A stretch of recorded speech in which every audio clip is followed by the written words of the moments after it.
Hello, അസ്സലാമു അലൈക്കും. നമസ്കാരം. ഞാൻ ഷാജഹാൻ മോങ്ങം. നിലവിലിപ്പോൾ പള്ളിക്കുളവുമായിട്ട് ബന്ധപ്പെട്ടുള്ള വിവാദങ്ങളും ചർച്ചകളാണല്ലോ നടക്കുന്നത്. ഇതൊന്ന് നോക്കിയാൽ നിങ്ങൾ ഫണ്ട് വന്ന് കുറച്ച് അടിയിലുള്ള മുകളിലൊക്കെ ഫിനിഷിംഗ് വർക്കും കാര്യങ്ങളൊക്കെ ചെയ്ത് പടവും കാര്യങ്ങളൊക്കെ മാറ്റി അടിയിലുള്ള ഫൗണ്ടേഷൻ ഈ തോതിൽ ഇളകി ഇപ്പോൾ എന്താ അത് പടവിനൊരുമാതിരി വയറ്റിലുള്ള മാതിരിയായിട്ടുണ്ട്. ഇതൊക്കെ നല്ല രീതിയിൽ ഫൗണ്ടേഷൻ ക്ലിയർ ആക്കിയെങ്കിലല്ലേ നമുക്ക് ഇതിന് തുടർന്ന് മുന്നോട്ട് പോകാൻ കഴിയുള്ളൂ. തുടർന്ന് മുന്നോട്ട് അതിൻ്റെ മേലേക്കുള്ള സംഗതികൾ ഉഷാറാക്കാൻ കഴിയുള്ളൂ. ഇപ്പം നിലവിലുള്ള കാര്യങ്ങൾ കണ്ടോ, അത് ഈ തോതിൽ വർക്ക് പോയി കഴിഞ്ഞാൽ അതിലേക്ക് മണ്ണിട്ട് ആ ചളി തന്നെ വീണ്ടും വാരിടുന്നതോടുകൂടി അത് പുറത്തേക്ക് തള്ളിയിട്ട് വീണ്ടും അടുത്ത മഴക്കാലം ആകുമ്പോക്കിന് അടുത്ത സീസൺ ആകുമ്പോക്കിന് വീണ്ടും ഇതേ അവസ്ഥയൊക്കെ തന്നെയാണ് കാര്യങ്ങൾ പോവുക. അതുകൊണ്ടൊക്കെ നമുക്ക് എന്താ കാര്യമുള്ളത്?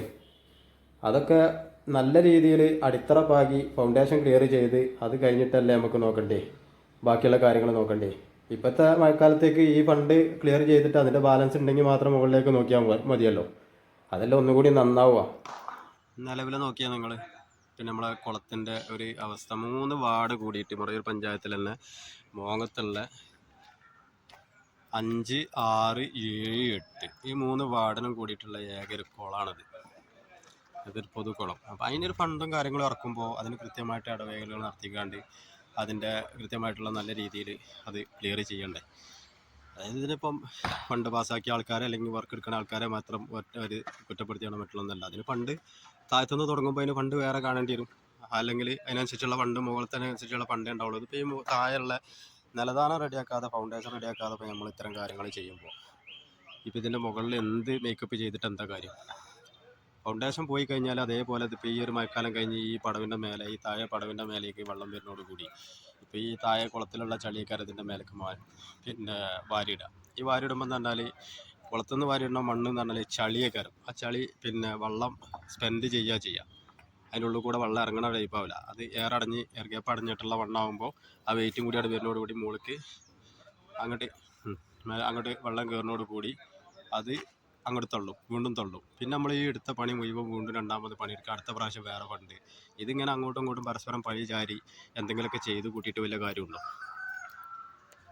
അതിന് നമ്മൾ പറയുന്ന സംഗതി എന്താ വെച്ചാൽ മുകളിൽ നിന്നുള്ള ഈ പണിക്കുള്ള ഫണ്ടാണെന്നുണ്ടെങ്കിലും അതിപ്പോൾ പഞ്ചായത്ത് കമ്മിറ്റിയും അതല്ലെങ്കിൽ വാർഡ് മെമ്പർമാരും അതിന് വേണ്ടപ്പെട്ട ആളുകളൊക്കെ കൂടി ചർച്ച ചെയ്തുകൊണ്ട് അതിനുള്ള ആ ഒരു ഫണ്ട് നിലവിൽ അതിൻ്റെ ഫൗണ്ടേഷനും കാര്യങ്ങളും റെഡിയാക്കിയിട്ട് അതിൻ്റെ കാര്യങ്ങൾ ചെയ്തുകൊണ്ട് പിന്നീട് വെള്ളം കൂടിയാലും ചെയ്യാൻ പറ്റുന്ന പണിയാണല്ലോ മുകളിലുള്ളത്.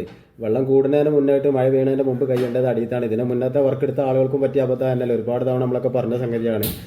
നിലവിൽ രാഷ്ട്രീയ പാർട്ടികൾക്ക് അല്ലെങ്കിൽ മറ്റുള്ളവർക്ക് വിവാദമാക്കാനും ഇലക്ഷൻ വരുന്ന സമയത്ത് മാത്രം ഇലക്ഷൻ പ്രചരണം ആയുധാക്കാനും മാത്രമല്ലല്ലോ ഇത് വേണ്ടത്. നമുക്കൊരു നാടിൻ്റെ സ്പന്ദനം അറിഞ്ഞുകൊണ്ട് അതിനുള്ള കാര്യങ്ങൾക്ക് ഇറങ്ങിത്തിരിക്കുമ്പോൾ അതിൻ്റെ കാര്യങ്ങളല്ലേ ചെയ്യേണ്ടത്. ഇപ്പോൾ നോക്കി നിങ്ങൾ ഇടതുപക്ഷ പ്രൊഫൈലിൽ അല്ലെങ്കിൽ എൻ്റെയൊക്കെ സുഹൃത്തുക്കൾ തന്നെയാണ്, അതേമാതിരി നമ്മളെ ആളുകളൊക്കെ തന്നെയാണ്, സഖാക്കളാണ് അല്ലെങ്കിൽ മറ്റുള്ളവരൊക്കെ തന്നെയാണ്. അവരൊക്കെ പ്രൊഫൈലിൽ അവർ ഇപ്പോൾ ഈ കോൺടാക്ട് എടുത്ത ആൾ അവനാൻ്റെ ആളാണ്, അതല്ലെങ്കിൽ കോൺടാക്ട് എടുപ്പിച്ച ആൾക്ക് അല്ലെങ്കിൽ ഇത് വർക്ക് ചെയ്യുന്ന ആൾ മെമ്പർ നമ്മളാളാണെന്നുള്ള രീതിയിൽ ഒക്കെ പ്രൊഫൈലിൽ ഭയങ്കര പ്രോത്സാഹനം അതല്ലെങ്കിൽ അനുഭവമൊക്കെ കണ്ടു. ഇപ്പോൾ ഈ വർക്ക് ഇത്രത്തോളം മോശപ്പെട്ട രീതിയിലാകുമ്പോൾ ആരും ഉണ്ടാവില്ല. അതൊക്കെ കഴിഞ്ഞത് മോശപ്പെട്ട് കഴിഞ്ഞാൽ അതിന് മോശപ്പെട്ടാൽ ഒരു ടീമിൻ്റെ തലയിലും അതല്ലെങ്കിൽ അത് നല്ല രീതിയിൽ നടന്ന് ക്ലിയർ ആയി കഴിഞ്ഞാൽ അതിൻ്റെ ക്രെഡിറ്റ് എടുക്കാൻ കുറേ ആളുകളും അതൊന്നുമല്ലല്ലോ അതിൻ്റെ ശരി. നമ്മളെ നാടിന് വേണ്ടിയിട്ടാണെന്നുണ്ടെങ്കിൽ ഇലക്ഷനെ ആ സമയത്ത് ഓക്കെ, അത് കഴിഞ്ഞാൽ മറ്റുള്ള സംഗതിക്ക് ഇറങ്ങുമ്പോൾ ഓരോരുത്തരും അവനവൻ്റെ നാടിനും വേണ്ടിയിട്ടല്ല ഇറങ്ങേണ്ടി. അങ്ങനെയാണെന്നുണ്ടെങ്കിൽ അത് രീതിയിൽ എന്തെങ്കിലും അപാകതകളോ മറ്റുള്ളോ കാണുമ്പോൾ ലൈവായിട്ട് നോക്കി നിങ്ങൾ ആ പ്രൊഫൈലിലൊക്കെ ഒന്ന് വായിച്ചു നോക്കി. അപ്പോൾ ഈ രീതിയിലല്ല നമുക്ക് വേണ്ടത്. അതിന് ഈ സമയത്ത് എല്ലാവരും ഇറങ്ങുക, അതിന് വേണ്ട കാര്യങ്ങൾ നിർദ്ദേശിക്കുക, അതേപോലെ മറ്റുള്ള സംഗതികളും ചെയ്ത് അത് സക്സസ് ആക്കി വിജയിപ്പിക്കുക എന്നുള്ളതല്ലേ നമ്മൾ മുന്നോട്ട് വെക്കേണ്ടത്. അതല്ല നമ്മൾ ചെയ്യേണ്ടത്. നിലവിലിപ്പോൾ അതിന് എസ്റ്റിമേറ്റ് എടുത്ത സമയത്ത് ചളിയും വെള്ളം ഉള്ളതുകൊണ്ട് അതിൻ്റെ താഴെ ഭാഗങ്ങൾ കണ്ടില്ല, അതിൽ എസ്റ്റിമേറ്റിൽ ഉൾപ്പെടുത്തിയിട്ടില്ല എന്ന് പറഞ്ഞു.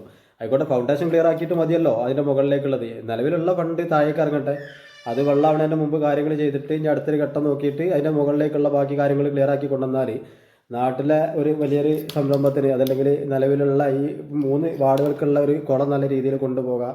നീന്തൽ പഠിക്കാനും നീന്തലുള്ള ആളുകൾക്ക് നീന്താനും ഒക്കെ ആയിട്ടും അത് ക്ലിയറായിട്ട് നല്ല രീതിയിൽ ആവശ്യ സമയത്ത് കളത്തിലിറങ്ങിയിട്ട് അതിന് പ്രോത്സാഹനം കൊടുക്കുക. എല്ലാം കഴിഞ്ഞിട്ട് അതിന് അതിൻ്റെ പാട്ടുകളും മറ്റുള്ളതും പറഞ്ഞുകൊണ്ട് ഇതാക്കുക. വിജയിച്ച് വരുമ്പോൾ അല്ലെങ്കിൽ എന്തെങ്കിലും ഫണ്ട് ഇറങ്ങുമ്പോൾ അതിന് ക്രെഡിറ്റ് എടുക്കാൻ ഒരുപാട് ആളുകളും അതല്ലല്ലോ അതിൻ്റെ വേണ്ടത്. ഏതായാലും നല്ല രീതിയിൽ നല്ല